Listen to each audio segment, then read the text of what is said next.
अध्यक्ष महोदय, या विम्याच्या संदर्भामध्ये अनेक वेळा चर्चा झाली। महाराष्ट्रातल्या अनेक जिल्ह्यामध्ये मोठ्या प्रमाणात गैरप्रकार या ठिकाणी आढळून आले आणि विमा कंपन्यांना जवळपास 7,500 कोटी रुपयाचा नफा या 1 रुपयाच्या पीक विमा योजनेच्या अंतर्गत झालेला आहे आणि एवढ्या मोठ्या प्रकारचा नफा शेतकऱ्यांना न मिळता कंपन्यांना मिळतो। या संदर्भात शेतकऱ्यांच्याही मनामध्ये नाराजी होती।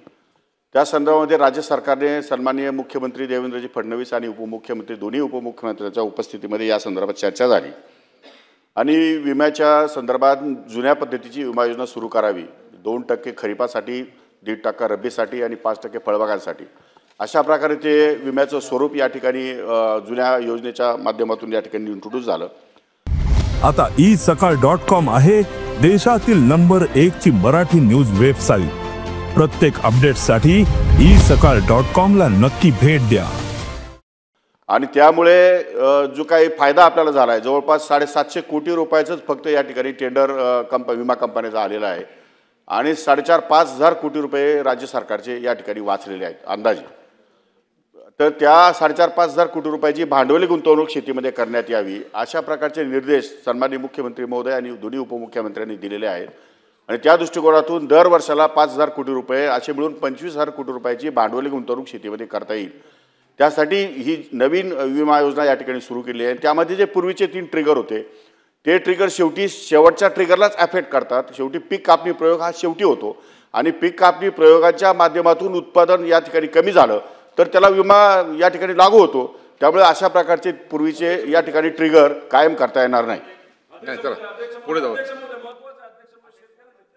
अध्यक्ष महोदय, मंत्री महोदय म्हणाले की शेवटचा ट्रिगर अतिशय महत्त्वाचा असतो आणि त्याच्यावर हे 4 ट्रिगर अवलंबून असतात। अध्यक्ष महोदय, आता तुम्ही राजेश भाऊंचं जर उत्तर त्या ठिकाणी बघितलं नाही तर त्यांचा जो प्रश्न बघितला तर शेवटच्या ट्रिगर जो आहे तो सोडून सुद्धा इतर ट्रिगरला मोठ्या प्रमाणात निधी त्या ठिकाणी अध्यक्ष महोदय लागतो। आणि दुसरं अध्यक्ष महोदय, हे उत्तर थोडंसं फार वेगळं वाटलं। म्हणजे बँकेत चोरी झाली म्हणून चोराला पकडण्याच्या ऐवजी बँकेच बंद करून टाकायची अध्यक्ष महोदय। आता हे जे 4 ट्रिगर आहेत त्याच्या अंतर्गत शेतकऱ्याला आतापर्यंत मदत मिळत होती, म्हणजे जो काही योजना सरकारने याच सरकारने आणली होती।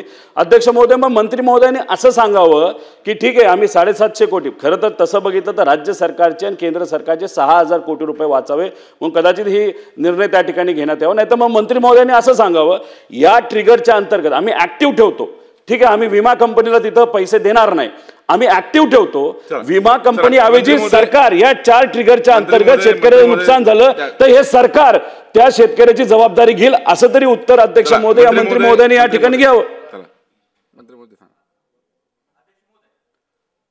अध्यक्ष महोदय, सन्माननीय सदस्य रोहित पवार हे जे काही सांगतायत त्या गोष्टी काही अंशी जरी खरं असलं तरी हे जे पूर्वीचे 3 ट्रिगर होते ते ट्रिगर हे राज्य सरकारने दिले होते। केंद्र सरकारने ही विमा योजना ही केंद्र सरकार आणि राज्य सरकार दोघांनी मिळून या ठिकाणी चालवलेली आहे। त्यामुळे पूर्वीचे हे राज्य सरकारने ॲडिशनल 3 ट्रिगर या ठिकाणी ठेवले होते, परंतु नवीन पीक विमा योजनेमध्ये अशा प्रकारचे 3 ट्रिगर कमी करून त्यामध्ये पंचनाम्याची सिस्टीम ठेवलेली आहे। शेवटी पीक कापणी प्रयोग आहे, पंचनामे आहे, परंतु पीक कापणी प्रयोगामध्ये उत्पन्न या ठिकाणी त्याचं सिद्ध होतं कमी झालं की जास्त झालं की काय झालं आहे आणि त्या दृष्टिकोनातून जर कमी उत्पन्न झालं असेल किंवा नुकसान झालं असेल तर त्याला त्या शेतकऱ्याला विमा कंपनीकडनं भरपाई निश्चितपणे मिळेल। अशा प्रकारची ही नवीन पीक विमा योजना आहे। त्यामुळे जुने ट्रिगर परत आपल्याला लागू करता येणार नाही। अध्यक्ष, देश विदेशातील प्रत्येक घडामोडींचे लाईव्ह अपडेट मिळवण्यासाठी आता साम टीव्हीच्या सर्व सोशल मीडिया प्लॅटफॉर्मला लाईक, फॉलो आणि सबस्क्राईब करा।